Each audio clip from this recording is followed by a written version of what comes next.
The big game is fast approaching, but wait, you still haven't got your tickets. You've spent hours searching, but you're still confused about ticket prices. Time to stop searching. Visit ticketcompare.com. We compare ticket prices for all the popular leagues and tournaments for you. We work only with the most trustworthy sites, so you can have peace of mind when buying your tickets. Compare prices, buy tickets, get to the game. Ticketcompare.com. Buying tickets made simple.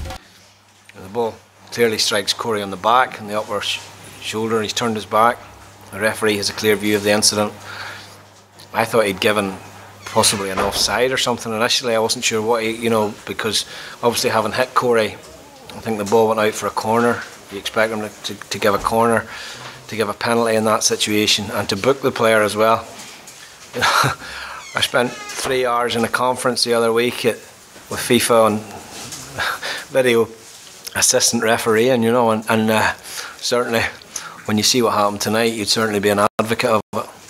Like, even from the Swiss players, there was a reaction of surprise that they'd been given a penalty for the incident. Like, Corey's arm is not above his head, it's not on an unnatural position, it's not away from his body, and the ball doesn't even hit him on the arm.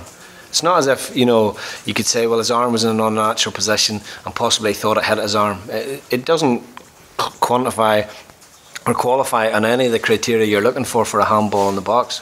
That I thought the big incidents in the game, the tackle's a red card, haven't seen it back. Shar's out of control, he's both feet off the ground.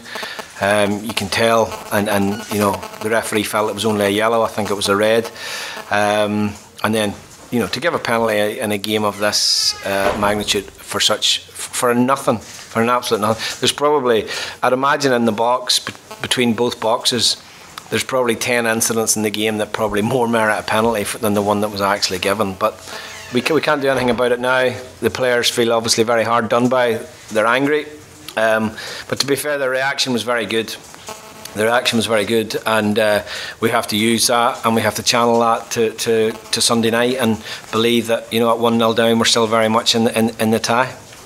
I'm not going to turn around and say it's the worst decision ever or anything like that. There, I mean, you saw it yourselves. I mean, it's to give a penalty in this situation, as I say, in this game. You might expect that if you're the home team, to be honest, but certainly not when you're the away team. And I thought, yeah, as I say, it's just staggering in this day and age when the stakes are so high at this level of the game that something like that is obviously a game changer.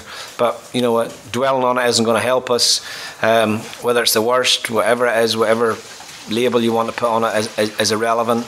The most important thing is that we use it in the right way, we overcome it, and we channel it into the game on Sunday night. There was clearly anger on the pitch, you could see that, and I was a little bit concerned, because we had 8 players on bookings. It would have been very easy to pick up another card. It's ironic that Corey is booked for that and now misses the second leg as well. So listen, we go into the second leg with our strongest team that we have in terms of the squad available to us, and I think we showed enough in the second half to believe that we can get something. We're kind of in a situation where we've nothing to lose now. We're a little bit of a victim, and we've got nothing to lose, and we have to use it in that way. And we'll see how the Swiss deal with that on their home territory.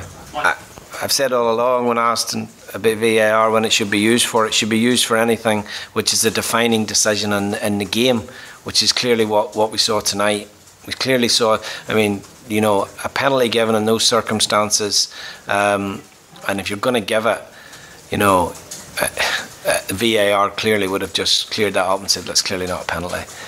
So it is, but at the end of the day, these are all things that aren't really within my remit to comment on, or my control, certainly as a manager, and we just have to deal with the decision, and we obviously have to put it to the back of our minds, but as I say, use it as a motivation for Sunday night. Yeah, I've seen the challenge back, and it's at the time I didn't think it was a red card because it's so early in the game, but when you see it back, he's out of control, he's both feet off the ground. it's a very, very clear red card for me, and particularly, the challenge in a game, in an international game, you rarely see, you see maybe more of those kind of tackles, particularly in English football or in club football, but in an international fixture, to see a tackle like that and for it only to be punished with a yellow card, again, surprises me. He's touch and go, to be honest. He did great to last as long as he did. I think half-time probably wasn't a good thing for him, because naturally it stiffened up, and you could clearly see in the early part of the second half that he was struggling with his running, and it was a blow for us to lose him. I was pleased. I thought Jamie came in and did well, considering we're very stretched in terms of players that we'd like to have fit and available. Jamie's got 40 minutes under his belt this season, and we're asking him to come in the game in that magnitude, and I thought he did extremely well for the time he was on the pitch as well. How's Corey? Listen, Corey will be extremely disappointed.